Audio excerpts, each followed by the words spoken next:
viajantes! Sejam bem-vindos ao canal do Mala de Viagem aqui no YouTube. E hoje nós vamos falar sobre uma região muito peculiar da Itália. Vamos falar sobre a Toscana. E nesse vídeo você vai saber tudo o que é necessário para organizar a sua viagem pela Toscana.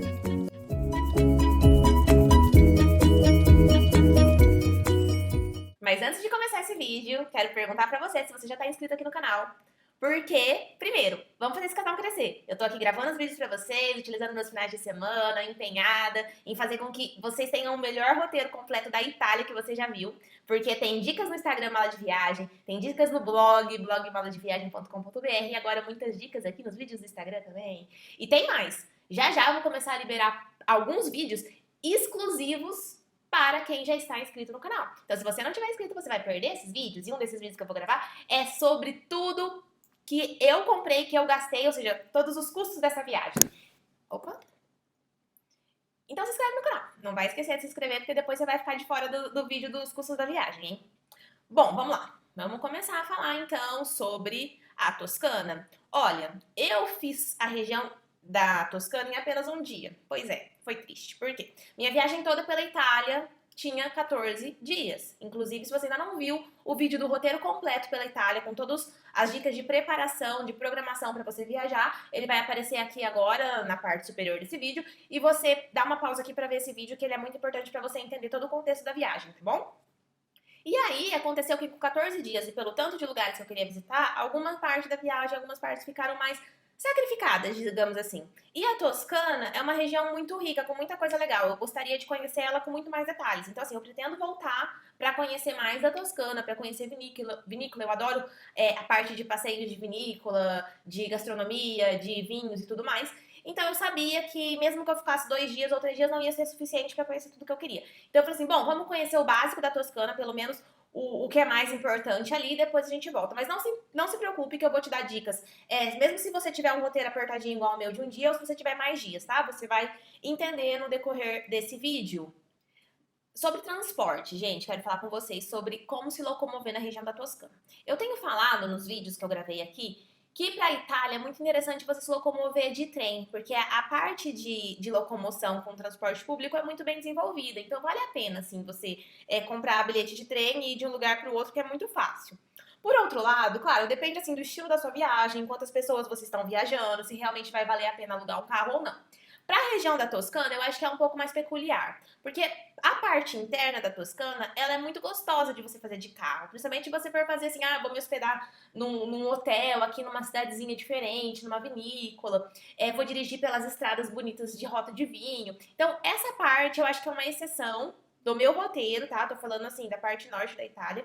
É uma exceção que vale a pena você alugar um carro. E foi assim que a gente fez, mesmo que para um dia só. A gente acordou de manhãzinha em Florença, pegamos o carro logo no primeiro horário, aí a gente foi fazer o passeio, que eu vou contar o roteiro pra vocês aqui. Finalizamos no final do dia, voltamos e na manhãzinha do dia seguinte a gente devolveu o carro. Então a gente ficou 24 horas com o carro.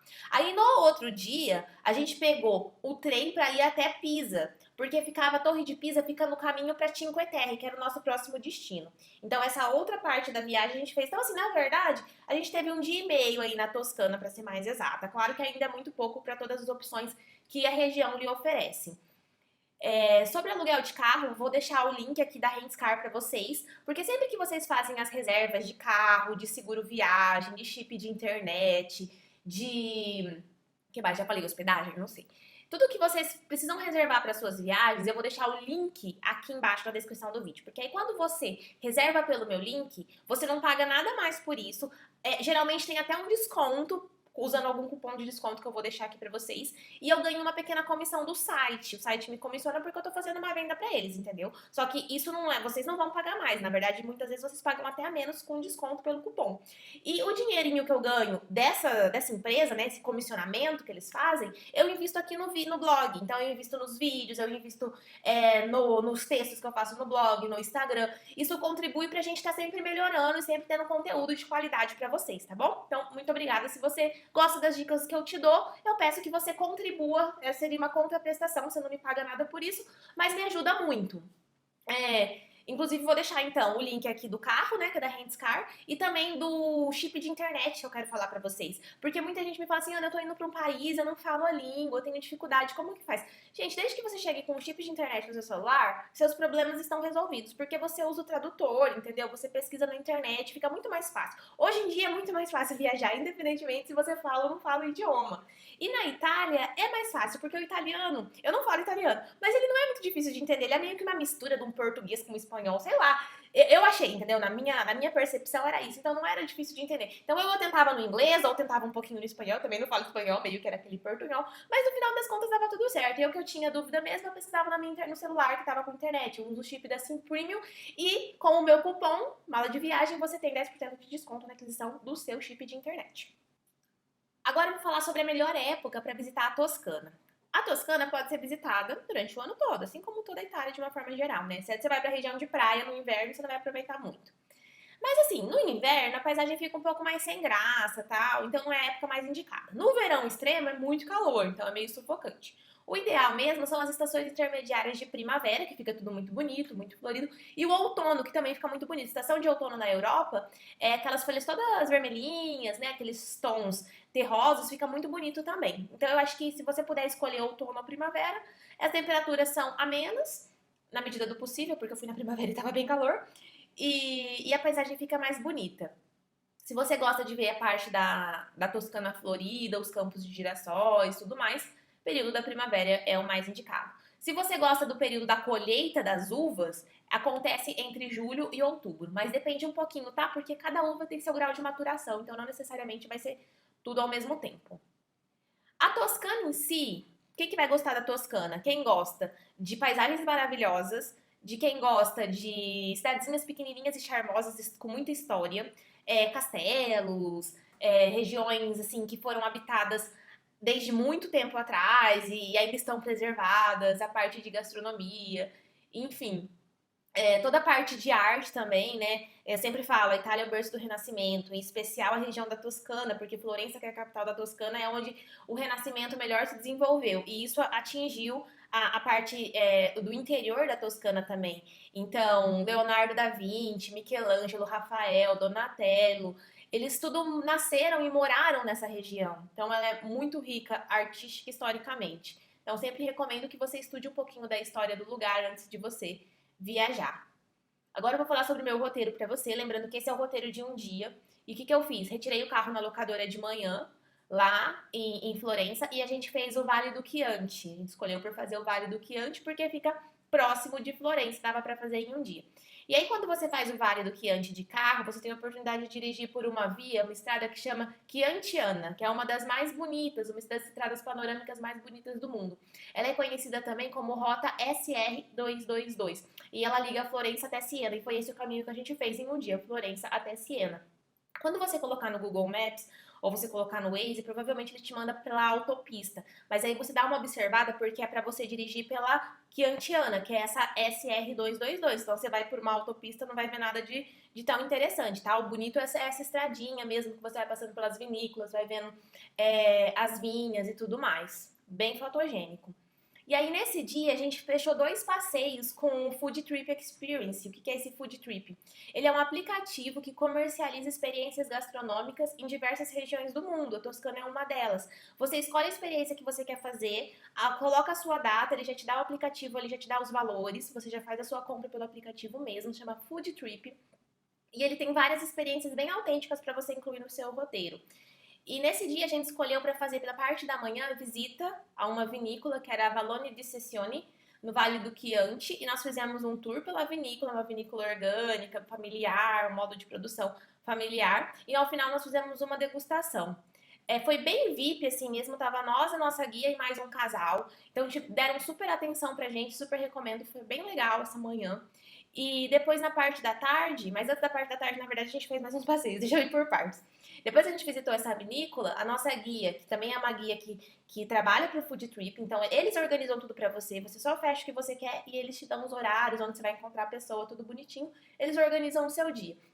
E a gente seguiu até Montefiorale. E o que é? Uma cidadezinha, uma das cidades mais antigas do Chianti, que foi fundada no século XI. É como se fosse uma fortaleza, sabe? E lá você conhece um castelo, que é o Castelo de Montefiorale, que era um antigo borgo medieval. Hoje em dia vive mais ou menos 100 pessoas lá e fica bem no topo de uma colina. Então, até 1370, quando foi anexa a greve de Chianti, né, Montefiorale, que é essa região, era um castelo feudal. E esse castelo feudal permaneceu a uma das famílias mais famosas da época. E essa família, uma dessas famílias, era ligada, inclusive, a Mona Lisa. Então, tem até uma história de que Mona Lisa teria vivido ali naquela região. E outra curiosidade de Montefiorale é que Américo Vespucci, um navegador, também morou ali. E hoje é até possível você ir lá, você vai enxergar o brasão da família dele, né, que tem uma vespa e a letra V. Procura, quando você estiver nesse borgo, a porta de número 21. Pergunta, ou você procura, ou você pergunta pra alguém lá que você vai conseguir ver o brasão. Aí depois que a gente visitou esse borgo, a gente foi pra charmosíssima cidadezinha de Grevenchianti, que é como se fosse o centrinho do Vale do Chianti. E ali a gente parou para almoçar. Então tem uma piazza, uma praça central, vários restaurantes ali ao redor, muito gostosinho ali. Tipo, é o lugar ideal para você parar para um almoço. Então você escolhe. A gente escolheu o Ristorante de Vernazano. Mas tem várias outras opções, não necessariamente precisa ser esse. Esse era bom, mas assim, não é imperdível, entendeu? Você pode ficar ali livre para escolher o que você quiser. E, inclusive, outra observação que eu tô falando aqui de vinho, tô falando de tudo, e tô falando de carro. Na Itália, você pode beber uma taça de vinho, dá mais ou menos uma taça de vinho e dirigir. Só que essa é a parte chata de você estar de carro. Você não vai poder ficar degustando muito vinho, entendeu? Então, é interessante você ir degustar um pouquinho só, mas lembrando que tem essa tolerância de uma taça apenas. E aí comprar os vinhos para você tomar depois, quando você voltar. E na parte da tarde, a gente fez uma experiência bem diferente também da Food Trip, também do aplicativo, que foi visitar uma fazenda de queijo de cabra. Eles produzem o queijo de cabra. Então a gente foi, conheceu essa fazenda, também é uma fazenda familiar, um modo de produção super familiar, pequena. E depois a gente fez uma degustação. Elas trouxeram pra gente vários tipos de queijo de cabra, acho que tinha uns 10 diferentes, assim, pra gente degustar e tomar com vinho. Foi muito gostosa a experiência também. E finalizamos o nosso dia na cidade de Siena. Então deu tempo, como em junho escurece muito tarde, o dia rende muito. Então a gente conseguiu chegar de dia em Siena, conhecer a Catedral de Santa Maria Assunta, que é uma das catedrais mais bonitas, né? O Duomo de Siena na parte interna. A parte externa também é muito bonita, obviamente, mas a parte interna dela é imbatível. Ela é toda revestida com mármore branco de Carrara e verde. É um grande exemplo da arquitetura românica gótica da Toscana. Então, ela tem no seu interior, ela não é só de um período histórico, ela tem obras do período gótico, do período renascentista e do período barroco, por isso que ela é tão especial na parte interna. E depois que a gente andou por Siena e tal, tem gente que gosta até mais de Siena do que de Florença. Eu particularmente gostei muito de Siena, mas eu ainda prefiro Florença. Siena é menorzinha, tal. Um dia você é o suficiente para você conhecer Siena. E aí a gente foi conhecer a Piazza del Campo, que é o símbolo da cidade, cartão postal ali, onde acontece o famoso Palio de Siena, que é aquela corrida que tem todo ano entre os bairros da cidade. Inclusive, os bairros da cidade de Siena, cada um tem sua bandeira. Então, quando você vai andando pela cidade, você vai vendo cada bairro é decoradinho de um jeito, tem um brasão diferente. Muito interessante, assim, parece que você tá em outra época mesmo.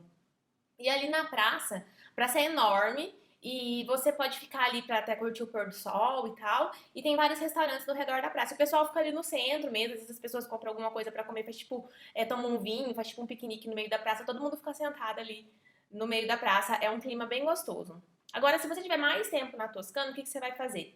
Você pode visitar Luca, e Luca combina com Pisa. Então, assim, no dia seguinte a gente foi pra Pisa. Porque quando a gente tava saindo de Florença pra ir pra Cinque Terre, no meio do caminho tem que parar, né? Quando você vai de trem, não tem jeito. Você tem que fazer uma parada em Pisa pra trocar de trem. Então, a gente aproveitou esse momento da viagem pra conhecer a Torre de Pisa. E como a Torre de Pisa, assim, não tem muita coisa pra fazer na cidade, a gente só foi pra conhecer a torre mesmo. Então, meio período é o suficiente. Agora, se você tiver o outro meio período do dia, você pode visitar Luca, que tá a 20 quilômetros de distância de Pisa. É uma cidade medieval toda murada. E lá é interessante você alugar uma bicicleta e pedalar por essa muralha. E visitar o Duomo, a igreja de San Michele, tem uma piazza bem bonita também. Então, Luca, você consegue fazer em meio período. Tem a cidade de Volterra também, depois de Lucca. Se você tiver de carro e quiser seguir viagem, você vai para essa cidade medieval. E lá tem muitas ruínas romanas. O famoso dessa cidade de Volterra são as ruínas romanas. E ela está localizada a 500 metros acima do nível do mar. Então é uma cidade bonita que fica bem no alto. San Gimignano, próxima cidade que você pode conhecer, que era a cidade das 100 Torres. Era conhecida como a cidade das 100 Torres. Chamada de Nova York da Idade Média. Na verdade, são 14 torres hoje em dia que existem lá, porque as outras já caíram. Mas no passado foram 72. San Gimignano também está no alto de uma colina, também está cercada de uma muralha. Você deixa seu carro do lado de fora, não pode entrar em San Gimignano com carro. E ela é patrimônio mundial da Unesco. Então, tá vendo, né? Essa cidade aí, eu realmente gostaria muito de ter conhecido. E a próxima região que você vai fazer é Montalcino, Pienza e Montepulciano. Então, dizem que essa é uma das regiões mais bonitas da Toscana. Tanto que, assim, eu tava meio na dúvida se eu ia para essa região de Montalcino ou se ia para a região do Vale do Chianti. Mas pela proximidade, no meu roteiro de um dia era melhor fazer o Vale do Chianti. Agora, numa segunda opção, eu acho que essa região de Montalcino, ela é bem imperdível. Montalcino está a 90 km de San Gimignano e ela fica entre os vales do rio Ombrone e a 564 metros acima do nível do mar. E lá, claro, né, uma das terras conhecidas como a terra de um dos vinhos mais famosos do mundo, que é o Brunello de Montalcino. Inclusive, aproveite que você está na Itália e compre um Brunello de Montalcino por um preço muito mais barato do que você compraria em qualquer outro lugar. E não necessariamente você precisa ir lá pra Montalcino pra comprar, tá, gente? Você pode comprar em qualquer outro lugar, ou a gente comprou em Florença mesmo. Depois você pode ir pra Pienza, que é a cidade natal do Papa Pio II. E a cidade foi nomeada em homenagem ao Papa. E depois, 15 quilômetros depois, muito pertinho, você já chega em Montepulciano. Outra cidadezinha que você pode conhecer, Cartona, que é uma cidade também cercada por muralha na província de Arezzo. E ela tem 6 entradas para você entrar nessa muralha. E o interior você é para caminhar e tal, deixa o carro do lado de fora também, igual as demais. E cidadezinha, eu acho que essa cidade aqui deve lembrar muito a cidade de Óbidos, lá em Portugal. Inclusive a gente foi para Óbidos em novembro de 2018 e tem tudo no blog também. Cartona foi cenário do filme Sob o Sol de Toscana, para quem gosta de unir visita aí a lugares que já apareceram em filmes, em séries. Cartona foi cenário desse filme. Arezzo foi uma das cidades mais ricas da região e também foi cenário de filme, cenário do filme A Vida é Bela. Bom, esse foi o nosso roteiro. E aí eu também falei da passagem por Pisa, né, que nós tivemos. E depois nós seguimos para Cinque Terre. Eu espero que vocês tenham aproveitado as dicas daqui. Acho que, claro que eu gostaria de ter conhecido uma Toscana muito mais completa, só que eu consegui mostrar aqui pra vocês isso, né? Que você não importa o tempo que você vai ficar na Toscana, sempre vai ter muita coisa pra fazer. Você pode incluir nessas cidades. E eu tenho um post no blog também sobre a região da Toscana. Então eu coloquei o meu roteiro e coloquei sugestões pra você que tem mais tempo na Toscana. E também dicas de hotéis, tá? Dicas de hotéis pra ficar em Florença, em Siena e San Gimignano. Porque eu falei assim, pega um carro e vai indo pelas cidadezinhas e vai parando. Outras pessoas gostam de montar base em Florença e fazer bate e volta para cidades, que também é uma opção. Então, se não quero ficar com dor de cabeça de alugar carro, de abastecer, essas coisas, dá pra você montar base em Florença também, vai funcionar bastante, tá? Então, eu vou deixar o link aqui de hotéis pra você pesquisar, o link de um cupom de desconto que eu tenho no Airbnb. Esse foi o nosso vídeo de hoje. Novamente, gostaria que você curta o vídeo, que você curtisse aqui o vídeo, deixe seu comentário pra saber se você tá gostando desse formato que eu tô fazendo, se inscreva no canal, indica pros amigos, indica o blog, indica tudo. Se você quiser ver os stories, porque aqui é um roteiro falado, né, com dica pra quem tá organizando a viagem. Agora, a parte, eu sei que às vezes a gente gosta de ver também as imagens, a parte ilustrativa da história. Então, é só ir lá no meu Instagram, @maladeviagem, e nos destaques dos stories tem um específico sobre a Toscana. Então, você pode clicar lá e ver tudo que eu gravei no dia da viagem. Então, tá joia? Até a próxima, um abraço!